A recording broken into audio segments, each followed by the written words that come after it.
Most like to give all honor, praise, and glory to our Heavenly Father, Yahweh, the creator of heaven and earth, seen and unseen, this dimension as well as the spiritual dimension. He's the creator of heaven and earth, in this dimension, in the spiritual dimension. That's why the Most High should be greatly praised and mainly greatly feared and greatly praised. And also, we must give praise and honor to our King of Kings, royalty himself, Yahweh Shah, Mashiach, where our salvation lies and where our hope lies. This is going to be a quick lesson.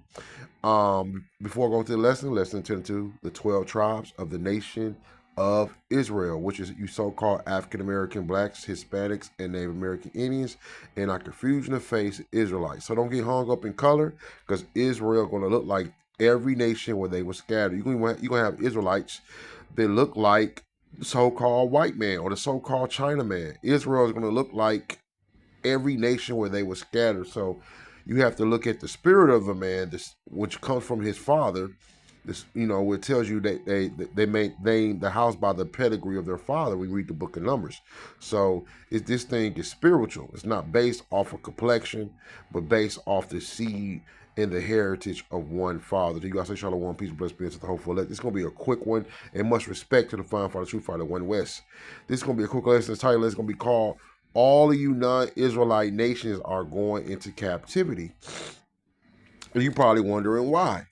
For creating a world economy, rather, or a world slave trade, rather, all the nations had their hand in it. It tell you about that in the book of Revelations, how the nations wax rich of the abundance of her delicacy. Who is that? Her? Babylon the Great whore that sits on many waters. And this setup was built and founded off the black Latinos and the American Indians through that of the slave trade. So let's get the Revelations. Let's get Revelation 13, verse 9 and 10. We're going to get the AI overview. This comes from your scholar from Princeton, Harvard, and Yale. It says, Revelation 13, verse 9 and 10 warns believers to pay close attention to the appealing persecution by the highlights necessary for endurance and faith among the saints. Now, we know the saints are the Israelites. How do you want to prove that? You go to Psalm chapter 50, verse 5.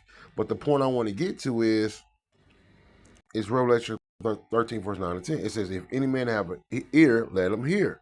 He that leadeth in captivity should go into captivity. He that kills with the sword must be killed with the sword. Here's the patience and the faith of the saints. So those nations that put us in captivity and persecution, which primarily was Edom, and all the other nations was in cahoots. When you read Psalms 83rd chapter, they are going into captivity.